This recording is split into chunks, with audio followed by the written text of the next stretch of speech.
क्या आपने कभी ऐसा महसूस किया है कि आपका दिमाग बिना रुके भागता रहता है?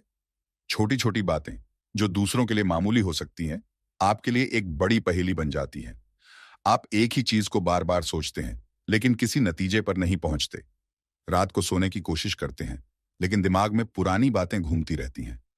अगर मैंने वो अलग तरीके से कहा होता तो, अगर उन्होंने मुझे गलत समझ लिया तो, क्या होगा अगर मेरा फैसला गलत निकला? अगर आपको भी ऐसा महसूस होता है, तो हो सकता है कि आप ओवरथिंकिंग के शिकार हों। लेकिन घबराइए मत, इस आदत को बदला जा सकता है। आइए जानते हैं कि कैसे। दिमाग को सीमित समय दें। मान लीजिए आपके पास एक पुरानी घड़ी है जो हर 10 सेकंड में एक अलग ध्वनि निकालती है। अब सोचिए कि अगर वो घड़ी लगातार घंटों तक उसी आवाज को दोहराए, तो आपको कैसा लगेगा? परेशान, चिड़चिड़ाहट भरा और शायद थकान भी हो। यही हाल हमारे दिमाग का होता है जब हम बार बार एक ही चीज पर सोचते रहते हैं। इसलिए जब भी आप खुद को किसी चीज पर जरूरत से ज्यादा सोचते हुए पाएं, तो अपने दिमाग को एक टाइम लिमिट दें। मैं इस पर सिर्फ 10 मिनट सोचूंगा और फिर इसे छोड़ दूंगा। अगर आप ऐसा करेंगे, तो धीरे धीरे आपका दिमाग इस आदत को अपनाने लगेगा और आप ज्यादा सोचने से बच सकेंगे। सोचने के बजाय कुछ करने पर ध्यान दें। कल्पना कीजिए कि आप किसी नदी के किनारे खड़े हैं और पानी में एक पत्थर फेंकते हैं। अगर आप लगातार उस पत्थर के गिरने की लहरों को देखते रहेंगे, तो आपका ध्यान उसी पर अटका रहेगा। लेकिन अगर आप वहां से चल पड़ें, तो कुछ ही देर में वो लहरें शांत हो जाएंगी और आप आगे बढ़ जाएंगे। यही सिद्धांत ओवरथिंकिंग पर लागू होता है। सोचने से कोई समाधान नहीं निकलेगा, लेकिन अगर आप एक्शन लेंगे, तो चीजें अपने आप ठीक होने लगेंगी। अगर कोई फैसला लेना हो, तो इसे ज्यादा ना खींचें। बस जो पहला सही विकल्प लगे, उस पर अमल करें। याद रखें, हर फैसला परफेक्ट नहीं होता, लेकिन कोई भी फैसला न लेना सबसे बड़ा नुकसान हो सकता है। अपने विचारों को लिखें। क्या आपने कभी नोटबुक या डायरी में अपने विचार लिखे हैं? नहीं? तो आज से ये आदत डालिए। जब हम सिर्फ सोचते हैं, तो हमारा दिमाग हमें डर और शक की एक अंतहीन गुफा में धकेल सकता है। लेकिन जब हम उसे कागज पर लिखते हैं, तो वो साफ दिखने लगता है। एक आसान तरीका है, हर दिन 5 मिनट बैठकर लिखें कि आपके दिमाग में क्या चल रहा है।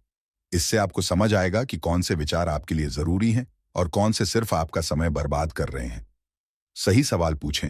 सोचिए कि आपको किसी अनजान शहर में जाना है।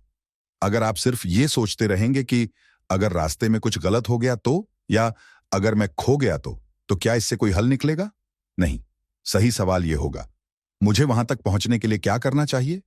इसी तरह, जब भी आप खुद को ओवरथिंकिंग में फंसा हुआ पाएं, तो खुद से सही सवाल पूछें। गलत सवाल, अगर मेरा फैसला गलत निकला तो? सही सवाल, अगर मेरा फैसला गलत निकले तो मैं उसे कैसे सुधार सकता हूं? आपका दिमाग जैसा सवाल पूछेगा, वैसा ही जवाब देगा। ज्यादा सोचने के पीछे के कारण पहचानें।